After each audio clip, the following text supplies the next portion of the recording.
Good morning students, class 12th। हम chemistry में next हम सोल्युबिलिटी पढ़ रहे थे। सोल्युबिलिटी में मैंने उसका फैक्टर पढ़ाया था आपको कि जो सोल्युबिलिटी है वो गैस की इन लिक्विड में हम देख रहे थे, जिसके हमने nature of gas in liquid के लिए देख चुके थे। हम इसके एग्जांपल्स भी देख सकते थे, इफेक्ट ऑफ टेम्परेचर भी देख सकते हैं और इफेक्ट ऑफ प्रेशर भी हमने देखा था। टेम्परेचर इंक्रीज होगा तो सोल्युबिलिटी क्या होगी, डिक्रीज, लेकिन प्रेशर इंक्रीज होगा तो सोल्युबिलिटी भी इंक्रीज होगी। अब हम डिस्कस करेंगे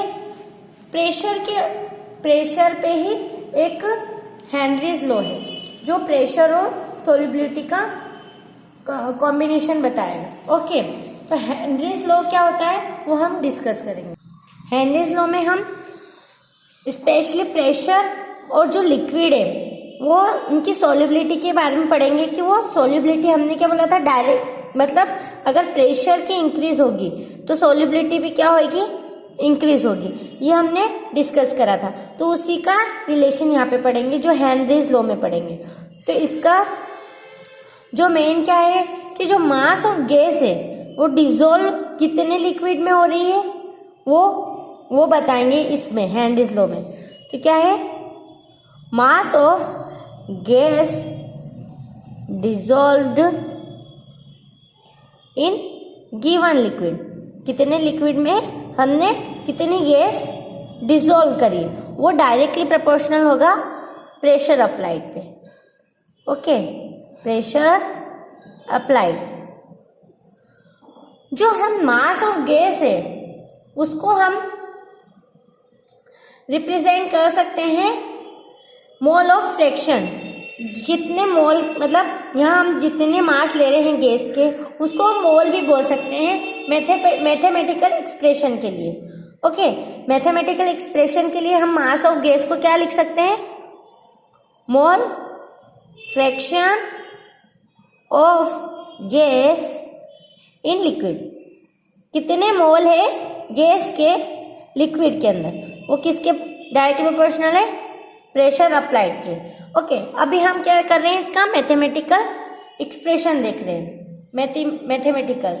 तो हम क्या होगा कि हम ले लेते हैं एक्स बी। तो एक्स बी क्या है मैं आपको वापस से बताती हूँ, आप भूल चुके हो क्या पता। हमने पढ़ा था सॉल्यूट और सॉल्वेंट, इनसे ही क्या बनता है, सॉल्यूशन।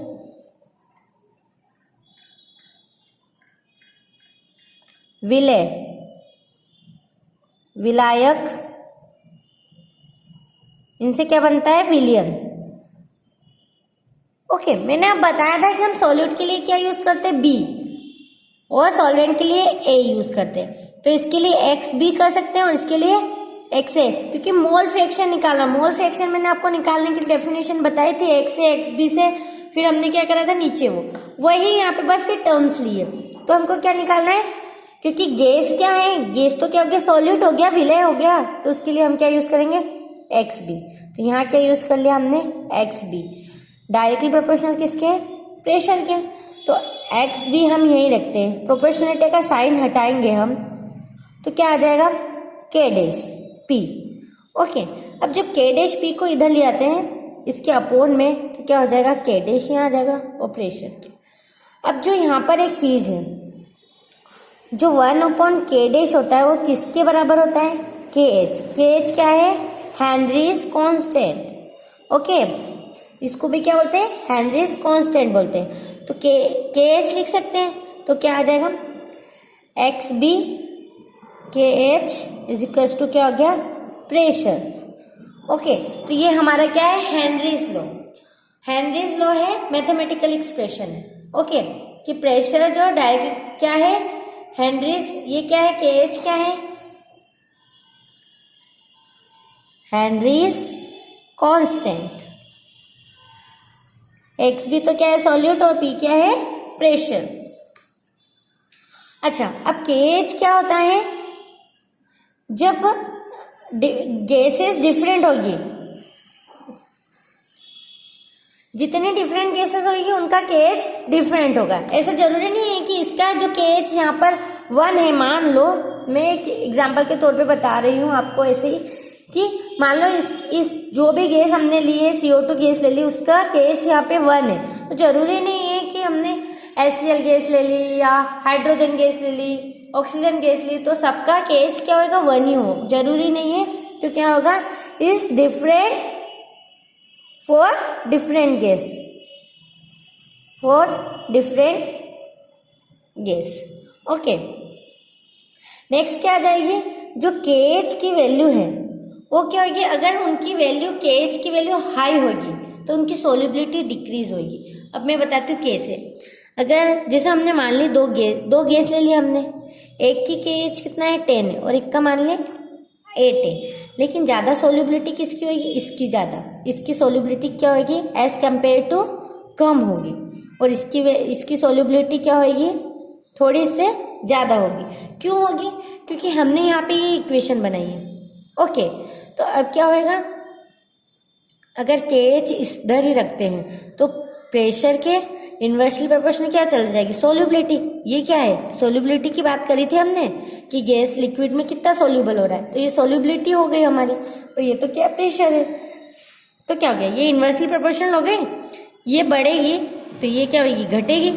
इसकी KH की वैल्यू जितनी बढ़ेगी वो क्या होगी, सोल्युबिलिटी उतनी कम होगी। अगर ये घटेगी तो सोल्युबिलिटी क्या होगी, ज़्यादा होगी। आपको ये चीज़ समझ में आ गई। ओके, तो इसी प्रकार से जो KH की जितनी वैल्यू बढ़ेगी वहाँ सोल्युबिलिटी क्या होगी, कम होगी, लेकिन अगर कम होगी सोल्युबिलिटी ज़्यादा होगी। ओके, ये समझ में आ गया। ये क्या हो गया, हेनरीज लॉ। ये हेनरीज लॉ का मैथमेटिकल एक्सप्रेशन है। अब हम इसकी कुछ एप्लीकेशन डिस्कस करेंगे। जो हेनरीज लॉ है प्रेशर और सोल्युबिलिटी की, उसकी कुछ एप्लीकेशन पढ़ेंगे। बहुत इजी है, कोई टफ नहीं है। ओके, फर्स्ट है हमारी application carbonated drinks. Carbonated drinks में क्या आती है, फर्स्ट इसकी एप्लीकेशन है जहाँ पे हम पढ़ेंगे प्रेशर और सोल्युबिलिटी के बारे में ही पढ़ेंगे। हर एग्जाम्पल में आपको प्रेशर और सोल्युबिलिटी का रिलेशन मिल ही जाएगा। ओके, इसका एग्जाम्पल है कोल्ड ड्रिंक। ओके, हमने कोल्ड ड्रिंक देखी है कि कोल्ड ड्रिंक को क्या रहता है, एकदम उसका ढक्कन एकदम टाइट बंद रहता है।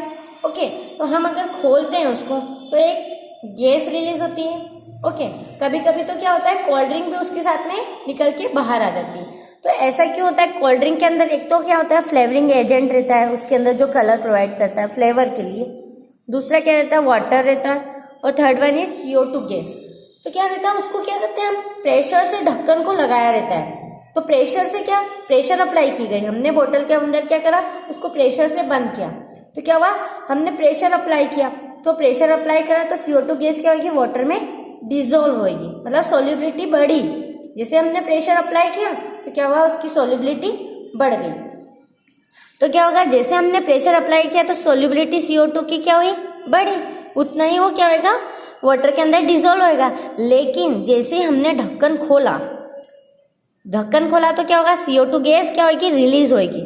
जैसे ढक्कन खोला तो प्रेशर क्या होगा, प्रेशर डिक्रीज होगा। जैसे हमने प्रेशर, क्योंकि ढक्कन खोला मतलब उसका प्रेशर रिलीज कर रहे हैं, प्रेशर हमने कम कर दिया तो CO2 गैस भी क्या हो गई, उसकी सोल्युबिलिटी भी क्या होगी, कम, और वो क्या होगी, बाहर निकल जाएगी वाटर से, जो कोल्ड ड्रिंक से।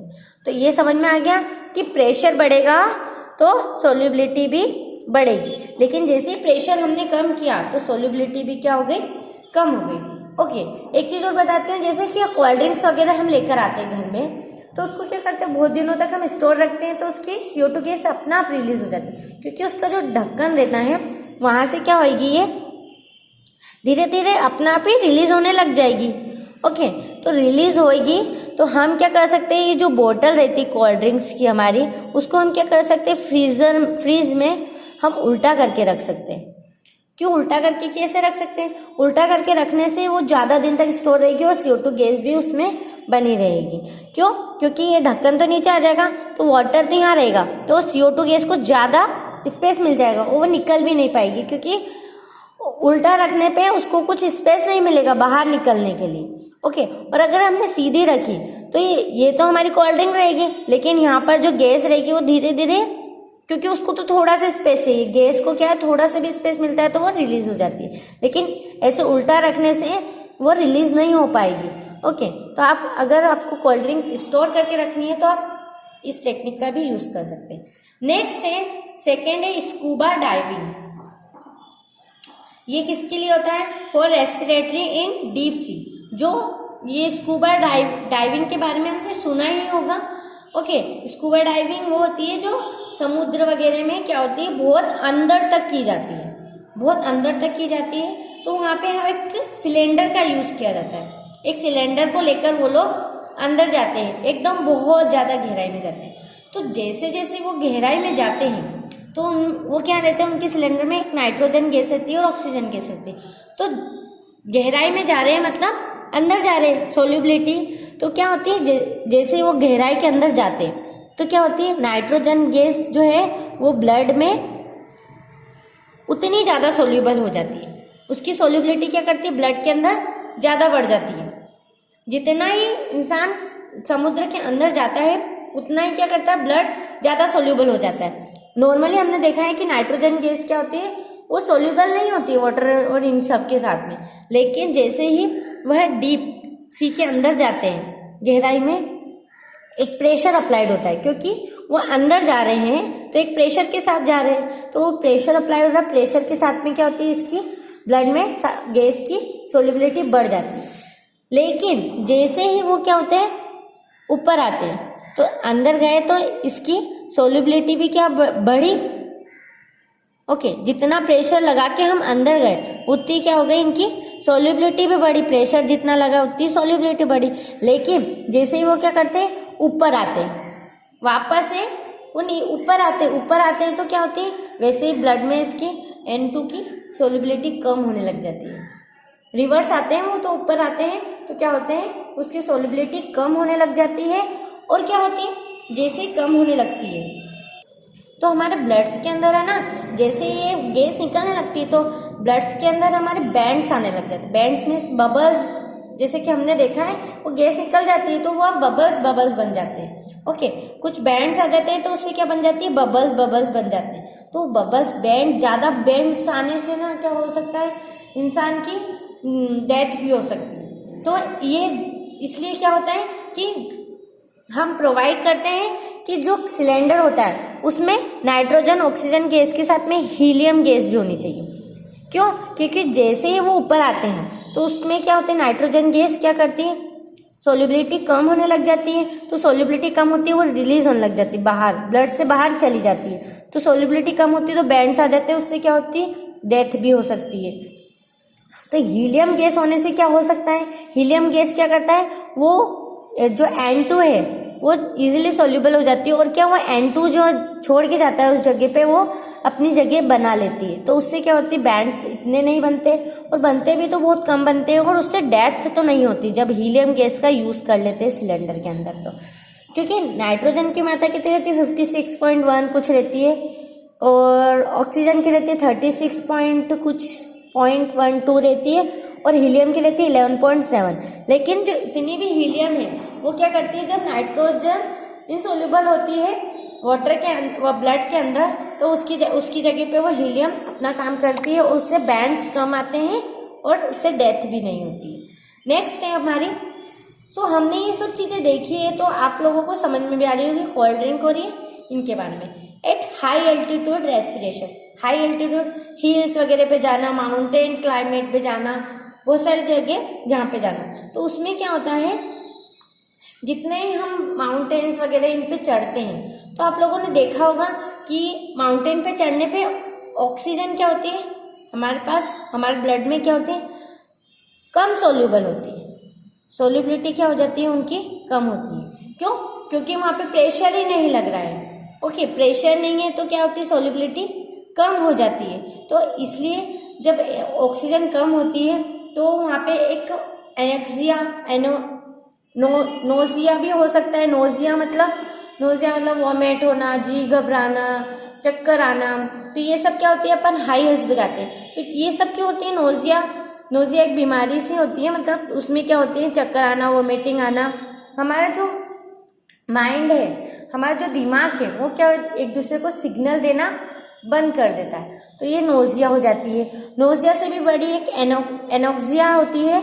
एनोक्सिया में क्या होता है, बहुत ही फास्ट स्पीड में होता है, जो हमारे माइंड हम मतलब पूरी बॉडी को सिग्नल ही नहीं दे पाता है, इतना लो हो जाता है। तो ये ऑक्सीजन की सोल्युबिलिटी क्या हो जाती है, कम हो जाती है। तो ये यहाँ पर ये है हाइट्स पे, माउंटेन पे, क्लाइमेट पे प्रेशर बिल्कुल नहीं रहता है, तो इसलिए क्या होती है, सोल्युबिलिटी कम हो जाती है। तो ये जो तीनों एप्लीकेशन हमने पढ़ी है, तो ये तीनों क्या है, हेनरीज लॉ पे बेस है, हेनरीज लॉ पे बेस है तीनों की तीनों। और तीनों एप्लीकेशन बहुत इजी है, आप लोगों ने देख भी रखा है, इनके बारे में सुन भी रखा है। ओके, इसकी कुछ कंडीशंस है हेनरीज लॉ की कि जो है ना ऑल कंडीशन पे, जो ऑल कंडीशन होती है टेम्परेचर और प्रेशर की, उन पे ओबे नहीं करता है। जैसे जितनी भी कंडीशन रहती है ओबे रहती है, उन पे ओबे नहीं करता है। ओके, हेनरीज लॉ सारी टेम्परेचर सारे प्रेशर पे नहीं ओबे करता है। सेकेंड है, अगर लो प्रेशर होता है, ऐसा भी नहीं कि बहुत ज्यादा लो, मतलब लो प्रेशर पे ये क्या करता है, ओबे करता है, और टेम्परेचर भी मॉडरेट करता है, ये भी ओबे करता है। ओके, ज्यादा टेम्परेचर पे भी ओबे नहीं करता है। तो ये आपके हो गए हेनरीज लॉ। हम पढ़ रहे थे सोल्युबिलिटी के बारे में, जो हमने उसके फैक्टर पढ़े थे कि जो गैस होती है वो लिक्विड के अंदर कैसे सोल्यूबल होती है, उसके हमने पढ़ लिए थे, नेचर पढ़ लिए थे गैसेस के। उसके बाद में टेम्परेचर के अकॉर्डिंग पढ़ लिया था और प्रेशर के अकॉर्डिंग पढ़ा था। तो प्रेशर का पढ़ा था, तब हमारा हेनरीज लॉ हमने डिस्कस किया, और फिर हमने एप्लीकेशन डिस्कस करी जो बहुत इजी है। नेक्स्ट हम पढ़ेंगे जो सॉलिड सॉल्यूशन है वो सॉलिड के अंदर ही कैसे डिसॉल्व होते हैं उसके बारे में पढ़ा। जैसे गैस का हमने पढ़ा था लिक्विड के अंदर कैसे डिसॉल्व होती है उसके बारे में पढ़ा था, अब सॉलिड के बारे में पढ़ेंगे। ओके, नेक्स्ट वीडियो में।